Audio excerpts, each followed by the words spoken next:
Hello everyone, welcome to our small change YouTube channel. Students, ಇವತ್ತು ನಾವು parts of ಸ್ಪೀಚ್ನಲ್ಲಿ adjectives ಬಗ್ಗೆ discuss ಮಾಡ್ತಾ ಇದ್ದೇವೆ. ಸೊ ಈಗಾಗಲೇ ನಾವು ನೌನ್, ಪ್ರೊನೌನ್, ವರ್ಬ್, ಅಡ್ವರ್ಬ್ ಬಗ್ಗೆ ಕ್ಲಾಸ್ಗಳನ್ನು ಮಾಡಿದ್ದೇವೆ. ಸೊ ಇದು ಅಡ್ಜೆಕ್ಟಿವ್ಸ್ ಮೇಲೆ ಇವತ್ತು ಡಿಸ್ಕಸ್ ಮಾಡ್ತಾ ಹೋಗೋಣ. ಸೊ ಈ ಒಂದು ಕ್ಲಾಸ್ ಬಂದು SSLC, PUC, ಡಿಗ್ರಿ ಹಾಗೂ ಕಾಂಪಿಟೇಟಿವ್ ಎಲ್ಲ ಎಕ್ಸಾಮ್ಗಳಿಗೂ ಬಹಳ ಉಪಯುಕ್ತ. ಯಾಕಂದರೆ ಅಡ್ಜೆಕ್ಟಿವ್ಸ್ ಮೇಲೆ ಕ್ವಶನ್ಸ್ಗಳು ಬಹಳಷ್ಟು ಪರೀಕ್ಷೆಗಳ ಮೇಲೆ ಹರಾಜ್ ಆಗೇ ಆಗ್ತವೆ. ಸೊ ಹೀಗಾಗಿ ಇದನ್ನು ಬಹಳ ಕೇರ್ಫುಲ್ ಆಗಿ ಹಾಗೂ ಕೊನೆ ತನಕ ಈ ಒಂದು ವಿಡಿಯೋವನ್ನು ನೋಡಿ ಅಂತ ಹೇಳ್ತೇನೆ. ಸೊ ಬನ್ನಿ ಕ್ಲಾಸನ್ನು ಸ್ಟಾರ್ಟ್ ಮಾಡೋಣ. So on adjective is a word that describes a noun, pronoun. ಇದು ಏನು ಮಾಡುತ್ತೆ? ನೌನ್, ಪ್ರೊನೌನ್ ಅನ್ನು ಡಿಸ್ಕ್ರೈಬ್ ಮಾಡುತ್ತೆ. ಇಟ್ ಟೆಲ್ಸ್ ಅಬೌಟ್ ಕ್ವಾಲಿಟಿ ಬಗ್ಗೆ ಹೇಳುತ್ತೆ. ಕ್ವಾಂಟಿಟಿ ಅಂದರೆ ನೌನ್, ಪ್ರೊನೌನ್ನ ಕ್ವಾಲಿಟಿ, ಕ್ವಾಂಟಿಟಿ ಹೇಳುತ್ತೆ. Number, size, colour, condition of a noun. So ಈ ರೀತಿಯಾಗಿರ್ತಕ್ಕಂತಹ ವಿಶೇಷತೆಯನ್ನು ಇದು ಹೇಳುತ್ತಾ ಅಂತ ಹೇಳ್ಬೋದು. ಕನ್ನಡ ಮೀನಿಂಗ್ ನೋಡಿ.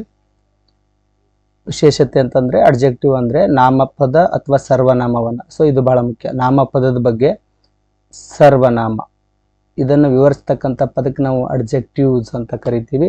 ಸೊ ಇದು ವ್ಯಕ್ತಿ ಅಥವಾ ವಸ್ತುವಿನ ಗುಣವನ್ನು ಹೇಳ್ತದ, ಪ್ರಮಾಣವನ್ನು ಹೇಳ್ತದೆ. ನೆನಪಿರಲಿ, ವ್ಯಕ್ತಿ ಅಥವಾ ವಸ್ತುವಿನ ಗುಣ ಹೇಳ್ತದ, ಪ್ರಮಾಣ ಹೇಳ್ತದ, ಸಂಖ್ಯೆ ಹೇಳ್ತದ, ಗಾತ್ರವನ್ನು ಹೇಳ್ತಾ, ಬಣ್ಣ, ಸ್ಥಿತಿಗಳನ್ನು ತಿಳಿಸುತ್ತದೆ ಅಂತ ಹೇಳ್ಬೋದು. ನೋಡಿ, for example, C is a good student. ಅವಳು ಒಳ್ಳೆಯ ವಿದ್ಯಾರ್ಥಿನಿ. ಸೊ ಬರೀ ನೀವು ಬೇಕಾದ್ರೆ ಗುಡ್ ತೆಗೆದ್ಬಿಡ್ರಿ. ಇಲ್ಲಿ ಸಿ ಈಸ್ ಅ ಸ್ಟೂಡೆಂಟ್, ಅವಳು ವಿದ್ಯಾರ್ಥಿನಿ, ಒಬ್ಬ ವಿದ್ಯಾರ್ಥಿನಿ ಅಂತ ಆಗತ್ತೆ. ಬಟ್ ಎಂಥ ವಿದ್ಯಾರ್ಥಿನಿ ಅಂತಂದ್ರೆ ಗುಡ್ ಸ್ಟೂಡೆಂಟ್. ಅಂದ್ರೆ ಈ ಸ್ಟೂಡೆಂಟ್ ನಾರ್ಮಲ್ ಸ್ಟೂಡೆಂಟ್ ಬೇರೆ. ಸೊ ಗುಡ್ ಸ್ಟೂಡೆಂಟ್ ಅನ್ನೋದು ಏನು ಮಾಡ್ತಾ ಇದೆ ಇದು? ಸೊ ಇದನ್ನ ವರ್ಣಿಸ್ತಾ ಇದೆ. ಸೊ ಹೀಗಾಗಿ ಇದನ್ನ ನಾವು ಅಡ್ಜೆಕ್ಟಿವ್ಸ್ ಅಂತ ಕರಿತೀವಿ. ಸೊ ನೆಕ್ಸ್ಟ್ ನೋಡಿ, I have a red pen. ನನಗೆ ಒಂದು ಕೆಂಪು ಪೆನ್ ಇದೆ. ನನ್ನ ಹತ್ರ ಒಂದು ಕೆಂಪು ಪೆನ್ ಇದೆ. ನಾನು ಒಂದು ಕೆಂಪು ಪೆನ್ನನ್ನು ಹೊಂದಿದ್ದೇನೆ ಅಂತ ಆಗ್ತದೆ. ಐ ಹ್ಯಾವ್ ಅ ಪೆನ್ ಅಂದರೆ ನಾನು ಒಂದು ಪೆನ್ನನ್ನು ಹೊಂದಿದ್ದೇನೆ. ಇದನ್ನ ಬಿಟ್ಟು ಹೇಳಿದ್ರೆ, ಸೊ ಯಾವ ರೀತಿ ಪೆನ್ ಇದು ಅಂತಂದ್ರೆ ಇದು ರೆಡ್ ಪೆನ್ನು ಅಂತೇಳಿ. ಸೊ ಈ ಪೆನ್ನನ್ನು ವರ್ಣಿಸ್ತಾ ಇದೆ, ರೆಡ್ ಪೆನ್ನು, ಕೆಂಪು ಪೆನ್ನು ಅಂತೇಳಿ. ಸೊ ಹೀಗಾಗಿ ಸೊ ಇದು ಅಡ್ಜೆಕ್ಟಿವ್ಸ್ ಆಗುತ್ತೆ ಅಂತ ಹೇಳ್ಬೋದು. ಇದೊಂದು ಸೊ ಏನು ಹೇಳಿದೆ, ಪ್ರನೌನನ್ನು, ಸೊ ನೌನನ್ನು ವರ್ಣಿಸುತ್ತೆ ಅಂತ ಹೇಳಿದ್ವಲ್ಲ. ಸೊ ಹೀಗಾಗಿ ಅದನ್ನು ಡಿಸ್ಕ್ರೈಬ್ ಮಾಡುತ್ತೆ, ಅದರ ಬಗ್ಗೆ ಎಕ್ಸ್ಟ್ರಾ ಮಾಹಿತಿಯನ್ನು ಇದು ನೀಡುತ್ತೆ ಅಂತ ಹೇಳ್ಬೋದು. ನೋಡಿ, kinds of or types of adjectives. ವಿಶೇಷಣದ ವಿಧಗಳು ಎಷ್ಟು ಪ್ರಕಾರದಲ್ಲಿ ಇವತ್ತು ನೋಡ್ತೀವಿ ಅಂತಂದ್ರೆ ನಾವು ಸೊ 7 ರೀತಿಯಲ್ಲಿ ಒಂದು ಅಡ್ಜೆಕ್ಟಿವ್ಸ್ ಟೈಪ್ ಅನ್ನು ನಾವು ನೋಡ್ತಾ ಹೋಗ್ತೀವಿ ಈ ಒಂದು ವಿಡಿಯೋದಲ್ಲಿ. ಮೊದಲನೇದು ಬಂದು ಅಡ್ಜೆಕ್ಟಿವ್ ಆಫ್ ಕ್ವಾಲಿಟಿ, ಗುಣಸೂಚಕ ವಿಶೇಷಣ ಅಂತ ಹೇಳ್ಬೋದು. ಸೊ ಒಂದನೇದಾಗಿ, ಸೊ ವಾಟ್ ಕೈಂಡ್, ಇಲ್ಲೊಂದು ಕಾಮನ್ ವರ್ಡ್ ಬರುತ್ತೆ. ವಾಟ್ ಕೈಂಡ್ ಅಂದ್ರೆ ಯಾವ ರೀತಿ ಅನ್ನುವಂಥ ಕ್ವಶನ್ ಅನ್ನ ಮಾಡಿದ್ರೆ, ಯಾವ ರೀತಿ ಅಂತ ಕ್ವಶನ್ ಮಾಡಿದ್ರೆ ಅಲ್ಲಿ ಬರುವಂತಹ ಒಂದು ವಿಶೇಷಣ ಯಾವುದು ಅಂದ್ರೆ ಅಡ್ಜೆಕ್ಟಿವ್ ಆಫ್ ಕ್ವಾಲಿಟಿ ಬರುತ್ತೆ. ಸೊ ಕಾಮನ್ ವರ್ಡ್ಸ್ ನೋಡಿ ಇಲ್ಲಿ, good, bad, honest, beautiful, brave, kind, etcetera, ಇನ್ನು ಮುಂತಾದ ವರ್ಡ್ಗಳು ಇಲ್ಲಿ ಬರ್ತವೆ. ಸೊ ಸೆಂಟೆನ್ಸ್ ನಲ್ಲಿ ನೋಡಿದ್ರೆ ಅಡ್ಜೆಕ್ಟಿವ್ ಆಫ್ ಕ್ವಾಲಿಟಿ ಬಗ್ಗೆ, ಹಿ ಈಸ್ ಅ ಗುಡ್ ಬಾಯ್, ಅವನು ಒಳ್ಳೆ ಹುಡುಗ, ಒಬ್ಬ ಒಳ್ಳೆಯ ಹುಡುಗ. ಸೊ ನೋಡಿ, ಇಲ್ಲಿ ಗುಡ್ ಅನ್ನುವಂಥದ್ದಿದೆ. ಈಗ ಒಂದು ಕ್ವಶನ್ ಮಾಡ್ಬೋದು ನೀವು, ಈ ರೀತಿ ಕ್ವಶನ್ ಮಾಡಿ ಅಂತ ಹೇಳಿದ್ರೆ, ವಾಟ್ ಕೈಂಡ್, ಯಾವ ರೀತಿಯ. ಸೊ ಅವನು ಯಾವ ರೀತಿಯ ಹುಡುಗ ಅಂತಂದ್ರೆ ಅವನು ಒಳ್ಳೆಯ ಹುಡುಗ, ಒಳ್ಳೆಯ. ಸೊ ಇಲ್ಲಿ ಗುಡ್ ಅನ್ನುವಂಥದ್ದು ಏನಿದೆ, ಕ್ವಾಲಿಟಿ ಆಫ್ ಅಡ್ಜೆಕ್ಟಿವ್ ಅಂತ ಹೇಳ್ಬೋದು. ಆ ಒಂದು ಗುಣವನ್ನ ಹೇಳುವಂತ ಒಂದು ವರ್ಡ್ ಆಗಿದೆ ಇದು. ಸೊ ನೆಕ್ಸ್ಟ್ ನೋಡಿ, ಸಿ ಹ್ಯಾಸ್ ಬ್ಯೂಟಿಫುಲ್ ಡ್ರೆಸ್. ಅವಳಿಗೆ ಸುಂದರ ಉಡುಪಿದೆ ಅಂದ್ರೆ ಸಿ ಹ್ಯಾಸ್, ಅವಳಿಗೆ ಒಂದು ಸುಂದರ ಉಡುಪನ್ನ ಹೊಂದಿದ್ದಾಳೆ, ಅವಳ ಹತ್ರ ಇದೆ ಅಂತ ಹೇಳ್ಬೋದು. C has a beautiful dress. So ಯಾವ ರೀತಿಯ ಉಡುಪು ಅವಳು ಹೊಂದಿದ್ದಾಳೆ, ಅವಳ ಹತ್ರ ಯಾವ ರೀತಿಯ ಉಡುಪು ಇದೆ ಅಂದ್ರೆ ಆ ಉಡುಪಿನ ಬಗ್ಗೆ ಎಕ್ಸ್ಟ್ರಾ ಮಾಹಿತಿ. ಸೊ ಸುಂದರ, ಅದನ್ನು ವರ್ಣಿಸ್ತಾ ಇದೆ. ಉಡುಪು ಯಾವ ರೀತಿಯಾಗಿದೆ ಅಂದ್ರೆ ಸುಂದರವಾಗಿದೆ ಅಂತ ಹೇಳ್ಬೋದು. ಸೊ ಬ್ಯೂಟಿಫುಲ್ ಅಂತ ಹೇಳ್ತಲ್ಲ, ಸೊ ಇದು ಏನಂದ್ರೆ ಈ ಉಡುಪನ್ನ ವರ್ಣನೆ ಮಾಡ್ತಾ ಇದೆ. ಸೊ ಹೀಗಾಗಿ ಇದು ಏನಪ್ಪಾ ಅಂತಂದ್ರೆ ಸುಂದರ ಅನ್ನುವಂಥದ್ದು, ಬ್ಯೂಟಿಫುಲ್ ಅನ್ನುವಂಥದ್ದು ಅಡ್ಜೆಕ್ಟಿವ್ ಆಫ್ ಕ್ವಾಲಿಟಿ ಆಗುತ್ತೆ. So Ramesh is an honest man. Ramesh ಒಬ್ಬ ಪ್ರಾಮಾಣಿಕ ವ್ಯಕ್ತಿ. ರಮೇಶ ಒಬ್ಬ ಯಾವ ರೀತಿಯ ವ್ಯಕ್ತಿ ಅಂತ ಕ್ವಶನ್ ಮಾಡಿದ್ರೆ, ಸೊ ಒಬ್ಬ ಪ್ರಾಮಾಣಿಕ ವ್ಯಕ್ತಿ.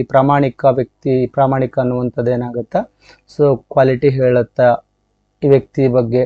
ಹಾನೆಸ್ಟ್ ಅನ್ನುವಂಥದ್ದು ಇಲ್ಲಿ ನೋಡಿ, ರಮೇಶ್ ಈಸ್ ಅ ಮ್ಯಾನ್ ಅಂದ್ರೆ ರಮೇಶ್ ಒಬ್ಬ ವ್ಯಕ್ತಿ ಅಷ್ಟ.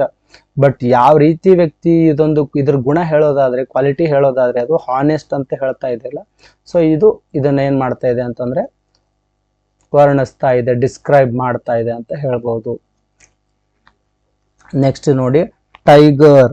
The tiger is a brave animal. ಹುಲಿ ಒಂದು ಧೈರ್ಯಶಾಲಿ ಪ್ರಾಣಿ. ಹುಲಿ ಒಂದು ಯಾವ ರೀತಿಯ ಪ್ರಾಣಿ, ಯಾವ ರೀತಿಯ ಅಂದ್ರೆ ಧೈರ್ಯಶಾಲಿಯ ಪ್ರಾಣಿ. ಸೊ ಬ್ರೇವ್ ಅಂತ ಇದೆಯಲ್ಲ, ಸೊ ಇದು ಎನಿಮಲ್ ಬಗ್ಗೆ ವಿಶೇಷವಾಗಿ ಹೇಳ್ತಾ ಇದೆ. ಈ ಒಂದು ಎನಿಮಲ್ ಅಂತಕ್ಕಂಥ ನಾಮಪದದ ಬಗ್ಗೆ.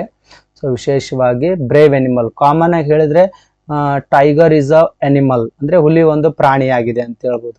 ಸೊ ಅದೇ ಹುಲಿ ಅದ್ರ ಒಂದು ಎಕ್ಸ್ಪ್ಲನೇಷನ್ ನೋಡಿ, ಎಕ್ಸ್ಟ್ರಾ ಗುಣ ಹೇಳೋದಾದ್ರೆ the tiger is a brave animal ಅಂದ್ರೆ ಒಂದು ಧೈರ್ಯಶಾಲಿ ಪ್ರಾಣಿ ಅಂತ ಹೇಳಿ. ಸೊ ಎಕ್ಸ್ಟ್ರಾ ಅದನ್ನ ವರ್ಣನೆ ಮಾಡ್ತದಲ್ಲ, ಡಿಸ್ಕ್ರೈಬ್ ಮಾಡುತ್ತೆ ಇದು ಧೈರ್ಯಶಾಲಿ, ಬ್ರೇವ್ ಅನ್ನುವಂಥ ವರ್ಡ್. ಸೊ ಇದು ಏನಾಗುತ್ತೆ, ಅಡ್ಜೆಕ್ಟಿವ್ ಆಫ್ ಕ್ವಾಲಿಟಿ ಅಂತ ಹೇಳ್ಬೋದು. ನೆಕ್ಸ್ಟ್ ನಾವು ಅಡ್ಜೆಕ್ಟಿವ್ ಆಫ್ ಕ್ವಾಂಟಿಟಿಯನ್ನ ನೋಡ್ತೀವಿ. ಅಂದ್ರೆ ಪ್ರಮಾಣ ಸೂಚಕ ವಿಶೇಷಣ ಆ ರೀತಿಯಾಗಿರ್ತಕ್ಕಂಥದ್ದು. ಸೊ ಇಲ್ಲಿ ಕಾಮನ್ ಆಗಿ ಹೌ ಮಚ್, ಎಷ್ಟು ಪ್ರಮಾಣ ಅಂತ ಕ್ವಶನ್ ಮಾಡಿದ್ರೆ, ಸೊ ಆ ಒಂದು ವಾಕ್ಯಕ್ಕೆ, ಸೆಂಟೆನ್ಸ್ಗೆ ನಾವು ಹೌ ಮಚ್ ಅಂತ ಪ್ರಶ್ನೆ ಮಾಡಿದ್ರೆ ಅಲ್ಲಿ ನಮ್ಗೆ ಏನ್ ಸಿಗುತ್ತೆ ಅಂತಂದ್ರೆ ಅಡ್ಜೆಕ್ಟಿವ್ ಆಫ್ ಕ್ವಾಂಟಿಟಿ ಅನ್ನುವಂಥ ವರ್ಡ್ ಸಿಗುತ್ತೆ. ಇಲ್ಲಿ some, much, little, enough, more, less, etcetera ವರ್ಡ್ಗಳು ಇಲ್ಲಿ ನಮ್ಗೆ ಸಿಗ್ತವೆ. ಸೊ ಇವುಗಳನ್ನ ಸೆಂಟೆನ್ಸ್ ನಲ್ಲಿ ಯಾವ ರೀತಿಯಾಗಿ ಯೂಸ್ ಮಾಡಲಾಗಿದೆ ನೋಡೋದಾದ್ರೆ, I have a some money ಅಂತ ಇದೆ, ನನಗೆ ಸ್ವಲ್ಪ ಹಣ ಇದೆ, ಅಥವಾ ನನ್ನ ಹತ್ರ ಸ್ವಲ್ಪ ಹಣ ಇದೆ ಅಂತ ಆಗುತ್ತೆ. ಸೊ ಹೌ ಮಚ್ ಅಂತ ಮಾಡಬೇಕು, ಎಷ್ಟು ಹಣ ಇದೆ, ನನ್ನ ಹತ್ರ ಎಷ್ಟು ಹಣ ಇದೆ ಅಂತಂದ್ರೆ ಎಷ್ಟು ಹಣಕ್ಕೆ ಉತ್ತರ ಸಮ್, ಸ್ವಲ್ಪ ಹಣ ಇದೆ. ಸೊ ಇಲ್ಲಿ ಸಮ್ ಅಂತ ಇದೆಯಲ್ಲ, ಇದು ಏನಾಗುತ್ತಪ್ಪ ಅಂತಂದ್ರೆ ಅಡ್ಜೆಕ್ಟಿವ್ ಆಫ್ ಕ್ವಾಂಟಿಟಿ ಆಗುತ್ತೆ. ಹೌ ಮಚ್ ಅನ್ನುವಂತಹ ಕ್ವಶನ್ಗೆ ಉತ್ತರ ಕೊಡುತ್ತೆ ಇದು. ಸ್ವಲ್ಪ ಹಣ, ಸಮ್ ಮನಿ ಅಂತ ಹೇಳಿದಲ್ಲ, ಸೊ ಇದು adjective of quantity. There is a little water in the bottle ಅಂತ ಇದೆ, ಅಂದ್ರೆ ಬಾಟಲಿಯಲ್ಲಿ ಕಡಿಮೆ ನೀರು ಇದೆ ಅಂತ ಆಗತ್ತೆ. ಸೊ ಬಾಟಲಿಯಲ್ಲಿ ಎಷ್ಟು ನೀರಿದೆ, ಎಷ್ಟು ನೀರು ಅಂತಂದ್ರೆ ಕಡಿಮೆ ನೀರು ಅಂತ ಇದೆ. ಸೊ ಇಲ್ಲಿ ಇದೆಲ್ಲ ಲಿಟಲ್ ಅಂತ ಇದೆಯಲ್ಲ, ಸೊ ಈ ಒಂದು ವರ್ಡ್ ಏನಾಗುತ್ತಪ್ಪ ಅಂತಂದ್ರೆ ಸೊ ಅಡ್ಜೆಕ್ಟಿವ್ ಆಫ್ ಕ್ವಾಂಟಿಟಿ ಆಗತ್ತ, ಪ್ರಮಾಣವನ್ನ ಹೇಳುತ್ತೆ ಅಂತ ಹೇಳ್ಬೋದು. ಅರ್ಥ ಆಯ್ತು ಅಂತ ಅನ್ಕೊಳ್ತೀನಿ. ನೆಕ್ಸ್ಟ್ ಒಂದು ಎಕ್ಸಾಂಪಲ್ ನೋಡಿ, ಸಿ ಹ್ಯಾಸ್ ಎನಫ್ ಟೈಮ್. ಅವಳಿಗೆ ಸಾಕಷ್ಟು ಸಮಯವಿದೆ. ಅವಳಿಗೆ ಎಷ್ಟು ಸಮಯವಿದೆ, ಸಾಕಷ್ಟು. ಇಲ್ಲಿ ಎನಫ್ ಅನ್ನುವಂಥ ವರ್ಡು, ಇಲ್ಲಿ ಸಾಕಷ್ಟು ಅನ್ನುವಂತಹ ಶಬ್ದ ಏನಿದೆ, ಸೊ ಇದು ಬಂದು ಅಡ್ಜೆಕ್ಟಿವ್ ಆಫ್ ಕ್ವಾಂಟಿಟಿ ಹೇಳುತ್ತೆ, ಪ್ರಮಾಣವನ್ನ ಹೇಳುತ್ತೆ ಅಂತ ಹೇಳ್ಬೋದು. Next, we need more food. ನಮಗೆ ಇನ್ನಷ್ಟು ಆಹಾರ ಬೇಕು, ಇನ್ನಷ್ಟು ಆಹಾರದ ಅವಶ್ಯಕತೆ ಇದೆ ಅಂತ ಆಗುತ್ತೆ. ಸೊ ನಮಗೆ ಎಷ್ಟು ಆಹಾರ ಬೇಕು ಅಂತಂದ್ರೆ ಸೊ ಇನ್ನಷ್ಟು ಬೇಕು. ಸೊ ಮೋರ್ ಅನ್ನುವಂಥದ್ದು. ಸೊ ಇದೇನಾಗುತ್ತಪ್ಪ ಅಂತಂದ್ರೆ ಹೆಚ್ಚು ಆಹಾರ ಬೇಕು. ಮೋರ್ ಫುಡ್ ಅಂದ್ರೆ ಇನ್ನಷ್ಟು ಅಥವಾ ಹೆಚ್ಚು ಆಹಾರ ಬೇಕು ಅನ್ನುವಂಥ ಮೀನಿಂಗ್ ಕೊಡುತ್ತೆ. ಸೊ ಮೋರು ಅನ್ನುವಂಥದ್ದು ಏನಾಗುತ್ತೆ, adjective of quantity. So quantity ಅರ್ಥ ಆಯ್ತು ಯಾವ ರೀತಿಯಾಗಿರುತ್ತೆ ಅಂತ ಹೇಳಿ. ನೆಕ್ಸ್ಟ್ ನಾವು ಅಡ್ಜೆಕ್ಟಿವ್ ಆಫ್ ನಂಬರ್ ಅನ್ನ ನೋಡ್ತಾ ಹೋಗೋಣ. ಸೊ ಅಡ್ಜೆಕ್ಟಿವ್ ಆಫ್ ನಂಬರ್ ಅಂದ್ರೆ ಸಂಖ್ಯೆಯನ್ನ ಸೂಚಿಸುವಂತಹ ವಿಶೇಷಣ. ಇದು ಸಂಖ್ಯೆಯನ್ನ ಸೂಚಿಸುತ್ತೆ ಕೇವಲ. ಸೊ ನೋಡಿ ಇಲ್ಲಿ ಹೌ ಮೆನಿ ಅನ್ನುವಂಥ ಕ್ವಶನ್ಗೆ, ಎಷ್ಟು ಅನ್ನುವಂಥ ಕ್ವಶನ್ಗೆ ಇದು ಆನ್ಸರ್ ಇಲ್ಲಿ ಸಿಕ್ಬಿಡುತ್ತೆ ನಮಗೆ. ಇನ್ ವಾಟ್ ಆರ್ಡರ್ ಅನ್ನತಕ್ಕಂಥ ಒಂದು ಕ್ವಶನ್ ಕೇಳಿದ್ರು ಕೂಡ ಹೌ ಮೆನಿ ಅಂತ ಕೇಳಿದ್ರು. ಸೊ ಅಡ್ಜೆಕ್ಟಿವ್ ಆಫ್ ನಂಬರ್ ನಮಗೆ ಸಿಗುತ್ತೆ. ಅಡ್ಜೆಕ್ಟಿವ್ ಆಫ್ ನಂಬರ್ ನೋಡಿ, ಕಾಮನ್ ವರ್ಡ್ಸ್ ಇಲ್ಲಿ.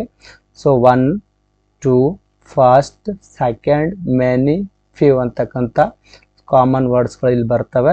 ಎಕ್ಸೆಟ್ರಾ ಇನ್ನೂ ಬರ್ತವೆ. ಸೊ ನೋಡಿ ಸೆಂಟೆನ್ಸ್ ನಲ್ಲಿ ಯೂಸ್ ಮಾಡಿದಾಗ I have 2 pens, I have 2 pens ಅಂತ ಇದೆ. ನನಗೆ 2 ಪೆನ್ಗಳಿವೆ ಅಥವಾ ನಾನು 2 ಪೆನ್ಗಳನ್ನು ಹೊಂದಿದ್ದೇನೆ ಅಂತ ಆಗ್ತದೆ. ಎಷ್ಟು ಪೆನ್ಗಳನ್ನು ಹೊಂದಿದ್ದೇನೆ ಇಲ್ಲಿ ನೋಡಿ, ಇಲ್ಲಿ ಗೊತ್ತಾಗುತ್ತೆ ನಿಮ್ಗೆ. ಹೌ ಮೆನಿ ಅಂತ ಕ್ವಶನ್ ಮಾಡ್ಬೇಕು, ಎಷ್ಟು ಅಂತ. ಇಲ್ಲಿ ಯಾವ ಕ್ರಮದಲ್ಲಿ ಅಂತ ಆದ್ರೂ ಕ್ವಶನ್ ಮಾಡಬೇಕು ಅಂತ ಕೇಳಿದ್ದಾರೆ. ಎಷ್ಟು ಅಂತ ಮಾಡೋಣ. ಹೌ ಮೆನಿ ನನಗೆ ಎಷ್ಟು ಪೆನ್ನುಗಳಿವೆ, ನನ್ನ ಹತ್ರ ಎಷ್ಟು ಪೆನ್ನುಗಳಿವೆ ಅಂದ್ರೆ ನನ್ನ ಹತ್ರ 2 ಪೆನ್ನುಗಳಿವೆ. ಸೊ 2 ಪೆನ್ ಅಂತ ಇದೆಯಲ್ಲ, 2 ಅನ್ನುವಂಥದ್ದು ಏನಾಗುತ್ತೆ ಅಂದ್ರೆ ಇಲ್ಲಿ ಅಡ್ಜೆಕ್ಟಿವ್ ಆಫ್ ನಂಬರ್ ಆಗುತ್ತೆ ಅಂತ ಹೇಳ್ಬೋದು. Next, C stood first in the class. ಅವಳು ತರಗತಿಯಲ್ಲಿ ಮೊದಲ ಸ್ಥಾನ ಪಡೆದಳು ನಿಂತಳು ಅಥವಾ ಪಡೆದಳು ಗೆಟ್ ಅನ್ನುವಂಥ ಮೀನಿಂಗು. ಸೊ ಅವಳು ತರಗತಿಯಲ್ಲಿ ಮೊದಲ ಸ್ಥಾನ ಪಡೆದಳು. ಎಷ್ಟನೇ ಸ್ಥಾನ ಅಂದರೆ ಯಾವ ಕ್ರಮದಲ್ಲಿ ಅಂತ ಇದೆ ನೋಡಿ, ಯಾವ ಇನ್ ವಾಟ್ ಆರ್ಡರ್ ಅಂತ ಇದೆಯಲ್ಲ. ಸೊ ಯಾವ ಕ್ರಮದಲ್ಲಿ ನಿಂತಳು ಅಂತ ಅಂದರೆ ಅವಳು ಮೊದಲ ಒಂದು ಸ್ಥಾನದಲ್ಲಿ ನಿಂತಳು ಅಂತ ಆಗ್ತದೆ. ಸೊ ಇದೇನಿದೆ ಫಸ್ಟ್ ಅಂತ ಇದೆಯಲ್ಲ, ಸೊ ಇದು ಅಡ್ಜೆಕ್ಟಿವ್ ಆಫ್ ನಂಬರ್, ಮೊದಲ ಅನ್ನುವಂಥದ್ದು. ಸೊ ಇದು ನಂಬರ್ ಅಂತಕ್ಕಂಥ ಅಡ್ಜೆಕ್ಟಿವ್ ಆಫ್ ನಂಬರ್ ಅಂತಕ್ಕಂಥ ಒಂದು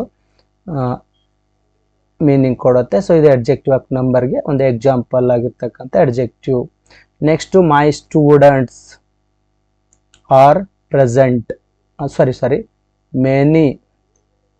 ಮೆನಿ ಸ್ಟೂಡೆಂಟ್ಸ್ ಆರ್ ಪ್ರೆಸೆಂಟ್ ಅಂದರೆ ಹಲವಾರು ವಿದ್ಯಾರ್ಥಿಗಳು ಹಾಜರಿದ್ದಾರೆ.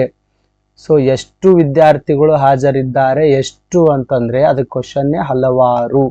ಎಷ್ಟು ಹೌ ಮೆನಿ ಸ್ಟೂಡೆಂಟ್ಸ್ ಅಂದ್ರೆ ಮೆನಿ ಸ್ಟೂಡೆಂಟ್ಸ್ ಅಂತಕ್ಕಂಥ ಉತ್ತರ ಬರುತ್ತೆ. How many students are present, ಇದಕ್ಕೆ ಉತ್ತರನೇ ಮೆನಿ ಸ್ಟೂಡೆಂಟ್ಸ್ ಆರ್ ಪ್ರೆಸೆಂಟ್ ಅಂತ ಆಗುತ್ತೆ, ಹಲವಾರು ವಿದ್ಯಾರ್ಥಿಗಳು. ಸೊ ಇದು ಏನಾಗುತ್ತೆ ಅಂದ್ರೆ ಮೆನಿ ಅನ್ನುವಂಥದ್ದು ಸೊ ಅಡ್ಜೆಕ್ಟಿವ್ ಆಫ್ ನಂಬರ್ ಆಗುತ್ತೆ. ನೆಕ್ಸ್ಟ್ ನೋಡಿ, few people now the truth ಅಂದ್ರೆ ಕೆಲವೇ ಜನರಿಗೆ ಸತ್ಯ ಗೊತ್ತು. ಸೊ ಎಷ್ಟು ಜನರಿಗೆ ಗೊತ್ತು, ಹೌ ಮೆನಿ ಪೀಪಲ್ ಅಂದ್ರೆ ಸೊ ಕೆಲವೇ ಜನರಿಗೆ, ಕೆಲವೇ ಅಂತಕ್ಕಂಥ ವರ್ಡು. ಸೊ ಇಲ್ಲಿ ಫ್ಯೂ ಅಂತಕ್ಕಂಥ ವರ್ಡ್ ಇದೆಯಲ್ಲ, ಇದು ಅಡ್ಜೆಕ್ಟಿವ್ ಆಫ್ ನಂಬರ್ ಆಗುತ್ತೆ. ಸೊ ಕೆಲವೇ ಜನರಿಗೆ ಸತ್ಯ ಗೊತ್ತು. Few people now the truth, ಎಷ್ಟು ಜನರಿಗೆ, ಕೆಲವೇ. How many, few. ನೆಕ್ಸ್ಟ್ ನೋಡಿ, ಡೆಮಾನ್ಸ್ಟ್ರೇಟಿವ್ ಅಡ್ಜೆಕ್ಟಿವ್, ಸೂಚಕ ವಿಶೇಷಣ ಅಂತ ಹೇಳ್ತೀವಿ. ಸೊ ಇದು ಯಾವ ರೀತಿ ಆಗಿರ್ತದ ಅಂತಂದ್ರೆ ಇದಕ್ಕೆ ವಿಚ್ ಒನ್, ಯಾವುದು ಅಂತ ಪ್ರಶ್ನೆ ಮಾಡಿದ್ರೆ ಗೊತ್ತಾಗುತ್ತೆ ನಮ್ಗೆ ಯಾವ ರೀತಿ ಇದು ಅಂತ ಹೇಳಿ. ದಿಸ್, ದ್ಯಾಟ್, ದೀಸ್, ದೋಸ್ ಅನ್ನುವಂತಹ ಕಾಮನ್ ವರ್ಡ್ಸ್ಗಳನ್ನು ನಾವಿಲ್ಲಿ ನೋಡ್ತೇವೆ ಅಂತ ಹೇಳ್ಬೋದು. ಸೆಂಟೆನ್ಸ್ಗಳಲ್ಲಿ ನೋಡೋದಾದ್ರೆ, ದಿಸ್ ಬುಕ್ ಈಸ್ ಮೈನ್, ಈ ಪುಸ್ತಕ ನನ್ನದು ಅಂತ ಆಗತ್ತೆ. ಸೊ ಇಲ್ಲಿ ಯಾವ ರೀತಿ ಕ್ವಶನ್ ಅಂದ್ರೆ ಯಾವುದು ಅಂತ ಕ್ವಶನ್ ಮಾಡ್ಬೇಕಂತ ಹೇಳಿದ್ದಾರೆ. ಯಾವ ಪುಸ್ತಕ ನನ್ನದು, ಯಾವ ಪುಸ್ತಕ ನನ್ನದು, ಇದಕ್ಕ ಈ ಪುಸ್ತಕ, ಈ ಅಂತ ಬರ್ತದ. ಸೊ ವಿಚ್ ಬುಕ್ ಅಂತ ಮಾಡಿದಾಗ ಸೊ ದಿಸ್ ಬುಕ್ ಅಂತ ಬರ್ತದಲ್ಲ, ಈ ದಿಸ್ ಅನ್ನುವಂಥದ್ದು ಏನಾಗ್ತದ ಅಡ್ಜೆಕ್ಟಿವ್ ಆಫ್ ಡೆಮಾನ್ಸ್ಟ್ರೇಟಿವ್ ಅಡ್ಜೆಕ್ಟಿವ್ ಆಗುತ್ತಾ ಅಂತ ಹೇಳ್ಬೋದು. Demonstrative adjective. ನೆಕ್ಸ್ಟ್ ನೋಡಿ, that house is very old, ಆ ಮನೆ ತುಂಬಾ ಹಳೆಯದು. ಯಾವ ಮನೆ, ವಿಚ್ ಅಂತ ಕ್ವಶನ್ ಮಾಡಿದಾಗ ಸೊ ಯಾವ ಮನೆ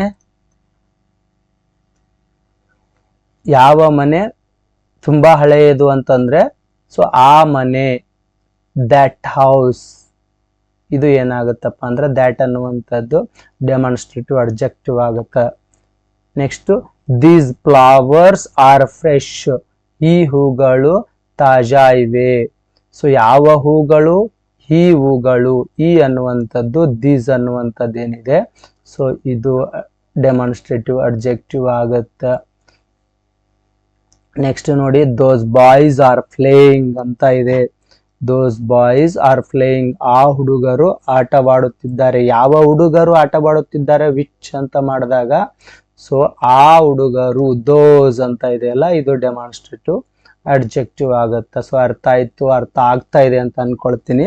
ಸೊ ನಿಧಾನವಾಗಿ ತಿಳ್ಕೊಳ್ತಾ ಹೋಗಿ. ನೆಕ್ಸ್ಟ್ ನೋಡಿ, ಪೊಸೆಸಿವ್ ಅಡ್ಜೆಕ್ಟಿವ್. ಐದನೇ ಒಂದು ಅಡ್ಜೆಕ್ಟಿವ್ ಇದು ಕೈಂಡ್ಸ್ ಆಫ್ ನಲ್ಲಿ. ಸೊ ಇದಕ್ಕೆ ನಾವು ಕನ್ನಡದಲ್ಲಿ ಸ್ವಾಮ್ಯ ಸೂಚಕ ವಿಶೇಷಣ ಅಂತ ಕರಿತೀವಿ. ಇದನ್ನು ನಾವು ಹೂಸ್ ಅಂತ ಹೇಳಿ, ಯಾರದು ಅಂತ ಕನ್ನಡದಲ್ಲಿ ಪ್ರಶ್ನೆ ಮಾಡಬೇಕು. ಇಂಗ್ಲಿಷ್ನಲ್ಲಿ ಹೂಸ್ ಅಂತಕ್ಕಂಥದ್ರಲ್ಲಿ ಪ್ರಶ್ನೆ ಮಾಡಿದ್ರೆ ಅದಕ್ಕೆ ಆನ್ಸರೇ ಪೊಸೆಸಿವ್ ಅಡ್ಜೆಕ್ಟಿವ್ ಆಗಿ ಬರುತ್ತೆ ಅಂತ ಹೇಳ್ಬೋದು. ಸೊ ನೋಡಿ, common words my, your, his, her, our, their, ಈ ರೀತಿ ಇನ್ನು ಮುಂತಾದ ಕಾಮನ್ ವರ್ಡ್ಸ್ಗಳನ್ನು ನೋಡ್ತೇವೆ. ಸೊ ಸೆಂಟೆನ್ಸ್ನಲ್ಲಿ ನೋಡೋದಾದ್ರೆ ಇವುಗಳನ್ನು, so this is my bag ಅಂತ ಇದೆ ಅಂದ್ರೆ ಕನ್ನಡದಲ್ಲಿ ಇದು ನನ್ನ ಚೀಲ. ಏನ್ ಕ್ವಶನ್ ಮಾಡಬೇಕು, ಹೂಸ್, ಯಾರದು ಅಂತ ಕ್ವಶನ್ ಮಾಡಬೇಕು. ಹೂಸ್, ಯಾರದು ಅಂತ ಕ್ವಶನ್ ಮಾಡ್ಬೇಕು ನಾವು. So this is my bag, ಇದು ನನ್ನ ಚೀಲ. ಇದು ಯಾರ ಚೀಲ, ನನ್ನ ಚೀಲ, ನನ್ನ ಅನ್ನುವಂಥ ಉತ್ತರ ಬರ್ತದಲ್ಲ. ಸೊ ಈ ನನ್ನ ಅನ್ನುವಂಥದ್ದು ಮೈ ಅನ್ನುವಂಥದ್ದು ಏನಾಗುತ್ತಪ್ಪ ಅಂತಂದ್ರೆ ಪೊಸೆಸಿವ್ ಅಡ್ಜೆಕ್ಟಿವ್ ಆಗುತ್ತಾ ಅಂತ ಹೇಳ್ಬೋದು. ಓಕೆ, ನೋಡಿ ಇಲ್ಲಿ ಸಿ ಲಾಸ್ಟ್ ಹರ್ ಕೀಸ್ ಅಂತ ಇದೆ. ಅವಳು ಅವಳ ಕೀಲಿಗಳನ್ನ ಕಳೆದುಕೊಂಡಳು. ಸಿ ಲಾಸ್ಟ್ ಹರ್ ಕೀಸ್. ಕ್ವಶನ್ ಮಾಡಿದ್ರಿ ಹೂಸ್ ಅಂತ. ಅವಳು ಯಾರ ಕೀಲಿಗಳನ್ನ ಕಳೆದುಕೊಂಡಳು?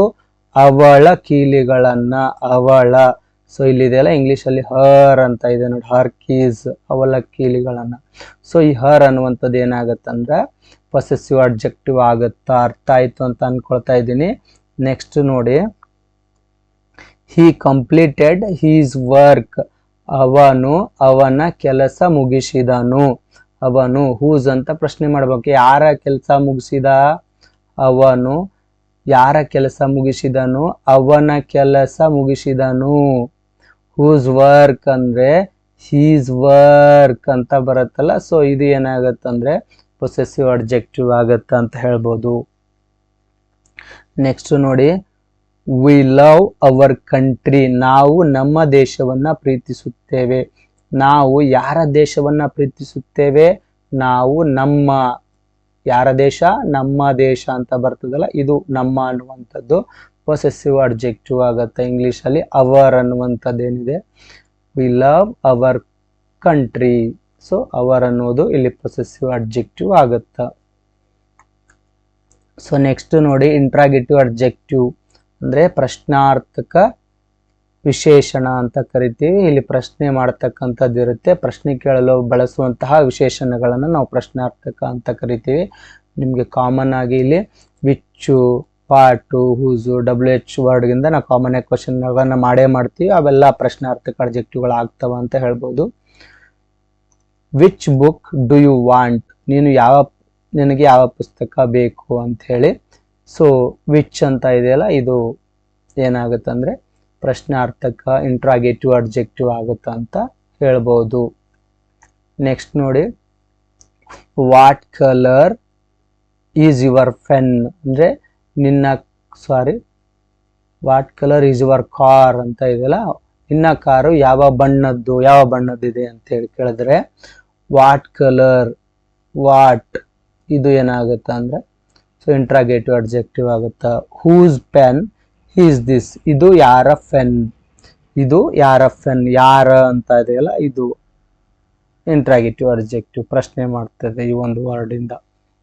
Which student is absent? ಯಾವ ವಿದ್ಯಾರ್ಥಿ ಗೈರಾಗಿದ್ದಾರೆ ಅಂತ ಹೇಳಿ. ಯಾವ, ವಿಚ್ ಅನ್ನುವಂಥ ವರ್ಡ್ ಇಂಟ್ರಾಗೇಟಿವ್ ಅಡ್ಜೆಕ್ಟಿವ್ ಆಗುತ್ತಾ ಅಂತ ಹೇಳ್ಬೋದು.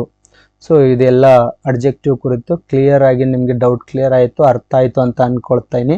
ಸೊ ಇಲ್ಲಿ ಇಂಪಾರ್ಟೆಂಟ್ ನೋಟ್ಸ್ ನೋಡಿ ಕೊನೆಯಲ್ಲಿ. ಅಡ್ಜೆಕ್ಟಿವ್ ಸಾಮಾನ್ಯವಾಗಿ ನೌನ್ ಮುಂದೆ ಬರುತ್ತೆ ಅಂತ ಹೇಳ್ತಾರೆ, ನೌನ್ಗಿಂತ ಮೊದಲು. ಸೊ ಯಾವ ರೀತಿಯಾಗಿ ಅಂದರೆ ಬಾಯ್ ಅನ್ನುವಂಥದ್ದು ಒಂದು ನೌನ್ ಇದೆ, ಇದು ಹೌದಾ. ಸೊ ಇದ್ರ ಮುಂದೆನೆ ಬರುತ್ತಿದೆ, ಈ ಮುಂಚೆನೆ ಎ ಗುಡ್ ಬಾಯ್ ಅಂತ ಇದೆ, ಒಬ್ಬ ಒಳ್ಳೆಯ ಹುಡುಗ. ಈ ರೀತಿಯಾಗಿ ಒಂದು ರೂಲು. ಇನ್ನೊಂದು ನೋಡಿ, ಅಡ್ಜೆಕ್ಟಿವ್ಸ್ ಪ್ಲೂರಲ್ ಆಗೋದಿಲ್ಲ, ಯಾವತ್ತು ಬಹುವಚನದಲ್ಲಿ ಇರೋದಿಲ್ಲ. ಫಾರ್ ಎಕ್ಸಾಂಪಲ್ ನೋಡ್ರಿ, 5 ಬಾಯ್ಸ್ ಅಂತ ಇದೆ, ಇಲ್ಲಿ 5 ಅಂತದೇ ಅದಲ್ಲ, ಇದು 5 ಈ ರೀತಿ ಆಗೋದಿಲ್ಲ. ನಾಟ್ 5 ಬಾಯ್ಸ್ ಅಂತ ಹೇಳಿ. ಬಾಯ್ಸ್ ಆಲ್ರೆಡಿ ಇಲ್ಲಿ ಪ್ಲೂರಲ್ ಇದೆ ನಾಮಪದ, ಬಟ್ ಇದೇನಿದೆ ಇದು ಅಡ್ಜೆಕ್ಟಿವ್. ಸೊ ಇದು ನೌನು. ಸೊ ಅಡ್ಜೆಕ್ಟಿವ್ ಏನಾಗೋದಿಲ್ಲ, ಪ್ಲೂರಲ್ ಆಗೋದಿಲ್ಲ ಅಂತ ಹೇಳ್ಯಾರ. 5 ಅಂತ ಆಗೋದಿಲ್ಲ, ಆದ್ರೆ ಸೊ ನಾಮಪದ ಆಗಬಹುದು. ಓಕೆ, ಸೊ ರೂಲ್ ಬಂದು ಪ್ಲೂರಲ್ ಆಗೋದಿಲ್ಲ. ಅರ್ಥ ಆಯ್ತು ಅಂತ ಹೇಳ್ಕೊತೀನಿ. ಸೊ ಇಲ್ಲಿಯವರೆಗೆ ಅಡ್ಜೆಕ್ಟಿವ್ಸ್ ಕುರಿತು ನಾವು ಕಂಪ್ಲೀಟ್ ಆಗಿ ತಿಳ್ಕೊಂಡಿದ್ದೀವಿ. ಸೊ ತಮಗೂ ಕೂಡ ಸರಳವಾಗಿ ಅರ್ಥ ಆಯ್ತು ಅಂತ ಅಳ್ಕೊಳ್ತೀನಿ. ಮುಂದಿನ ಒಂದು ಕ್ಲಾಸ್ಗಳಲ್ಲಿ ಸೊ ಈ ಒಂದು ಅಡ್ಜೆಕ್ಟಿವ್ಸ್ ಮೇಲೆ ಒಂದು 20 to 50 MCQsಗಳನ್ನು ನಾವು ಪ್ರಾಕ್ಟೀಸ್ ಮಾಡೋಣ ಅಂತ ಹೇಳ್ತಾ, ಸೊ ಮತ್ತೆ ಒಂದು ಹೊಸ ವಿಡಿಯೋದೊಂದಿಗೆ ಸಿಗೋಣ. ಅದ್ರ ಜೊತೆಗೆ ನನ್ನ ಒಂದು ಚಾನಲನ್ನು ಹೆಚ್ಚಾಗಿ ಸಬ್ಸ್ಕ್ರೈಬ್ ಮಾಡಿ ಅಂತ ಹೇಳ್ತೇನೆ. ಲೈಕ್ ಮಾಡಿ, ಶೇರ್ ಮಾಡಿ, ಹಾಗೂ ನನ್ನ ವಿಡಿಯೋನ ನೀವು ಫಾಲೋ ಮಾಡ್ತಾ ಇರಿ ಅಂತ ಹೇಳ್ತಾ, ಸೊ ಮತ್ತೆ ಹೊಸ ವಿಡಿಯೋದೊಂದಿಗೆ ಸಿಗೋಣ. ನಮಸ್ಕಾರ.